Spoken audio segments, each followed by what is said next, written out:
The Chronos Mirror. The first reflection. Some say the past is a locked room, but for Elara Vance, the past was a prison, and she had just found the key.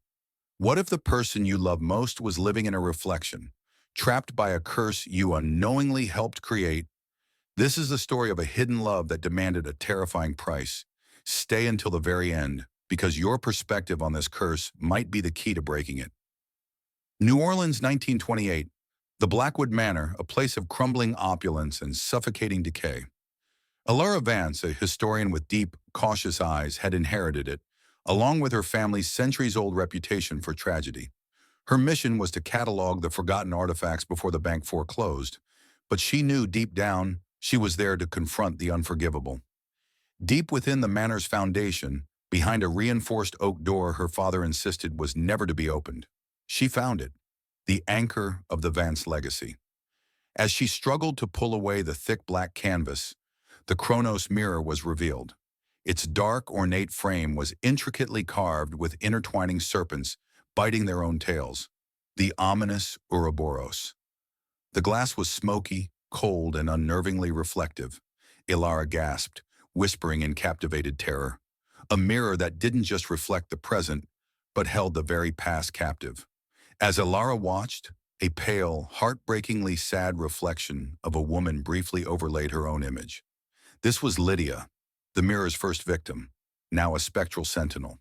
A low, haunting whisper, like dry leaves skittering across stone, was the mirror's greeting, an echo of a soul. The manor's atmosphere became too thick with dread. Elara needed facts, not feelings. She needed to understand the serpentine embrace and the smoky glass, and what her family had so desperately hidden. This led her to the university library late one night, where she was immersed in ancient, brittle texts.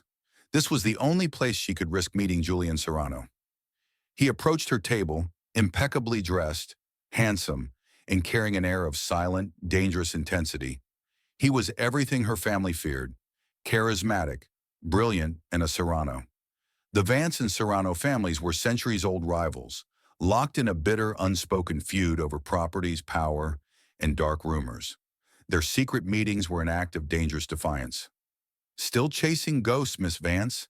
Julian asked softly, a shared secret in his voice. "Your eyes look like you haven't slept in days." Elara laughed softly. "I risk a lot for a whispered word and a shared glance at forgotten history, Julian. I found this phrase in a diary about the mirror: 'The serpent's embrace shall contain the stolen light.'" Julian leaned closer, their faces inches apart, their hands brushing over the ledger. This was the core of their hidden love, a dangerous magnetic pull fueled by forbidden knowledge. "Stolen light," he murmured, his eyes widening. "That's an old Creole term for a soul bond. My family has similar legends. The Serrano and Vance families are entwined in a magical contract that goes back generations." He looked genuinely torn, his composure shifting subtly. He knew more than he was letting on, and Elara's heart, the very thing the curse would target, was already committed to the enemy. Elara's heart is already compromised.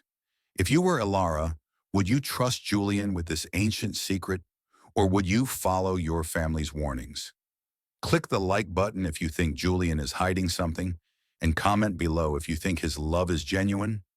Your answer might save her life. Julian pointed to a cryptic symbol on the page. The stolen light is not just a soul, it is the family's most cherished attribute.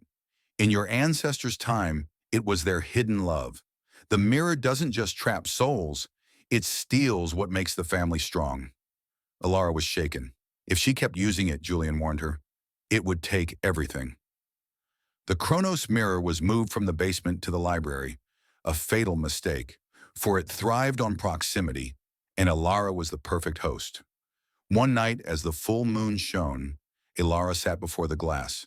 Her reflection was clear, but the pale, tear-stained flicker of Lydia appeared next to her. A thin, high-pitched whisper began, sounding like an internal thought. "He is the serpent, the Serrano. Don't trust the kindness in his eyes." Elara searched the empty room, but the sound was inside the glass. When she looked back, Lydia's reflection was crying. "He wants the final piece, the key to the curse, your heart." Lydia, the ghostly guardian, was bound by the mirror's magic to warn the next victim. But was she protecting Elara or attempting to claim her for the mirror's own sinister purpose? Elara paced nervously, Julian's warnings and Lydia's whispers warring in her mind.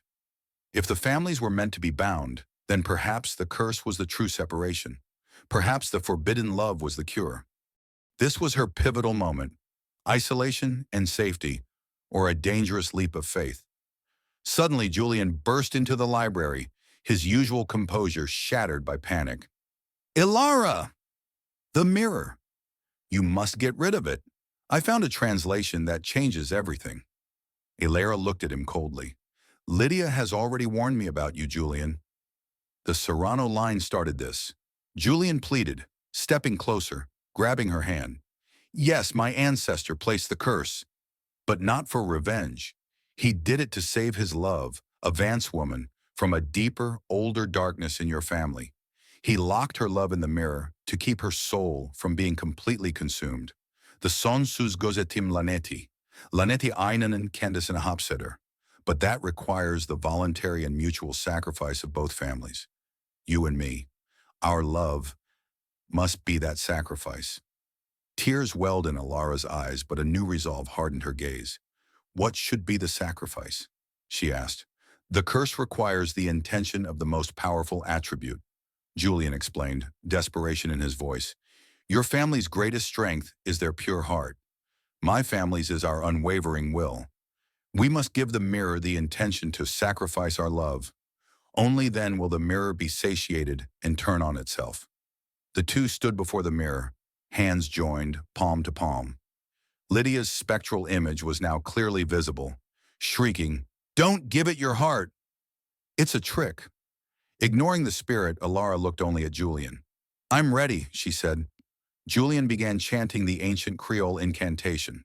The mirror glass began to glow with a dark, oily light, and Lydia's ghostly hand reached inches from Elara's face. This was the ultimate gamble. Would their hidden love be the cure, or just the final, delicious sacrifice the Chronos Mirror had been waiting for? The light intensified, but Elara did not sacrifice her heart. She channeled her fear, her defiant, pure love for Julian, into the incantation. The curse will end within you. You won't be able to steal our love. A deafening internal magical shatter echoed through the room. The dark glow vanished, and Lydia's ghostly form shrieked before dissolving into smoke. Julian and Elara stumbled back, exhausted but alive. Julian pulled Elara into a relieved embrace. It's over. We did it. The curse was broken. The trapped souls were free. Elara and Julian were united, their hidden love having conquered the ancestral terror, or had it. As Julian smiled, truly relieved, his reflection in the still clouded mirror flickered for a split second, and the smile was subtly predatory. Elara, overcome by relief, did not notice. Julian's family legend hinted at a darker truth. Was his smile one of relief or one of possession? Did they break the curse or merely transfer its power? The mirror was whole, but its surface was now utterly lifeless. The Ouroboros carving seemed to have tightened its grip. Elara and Julian's struggle isn't over yet. If you're touched by this story's twist, share this video with a friend who loves dark and mysterious stories, because sometimes even the greatest fears must be faced as a group. Remember, the mirror of Chronos may be broken, but the reflections never completely disappear.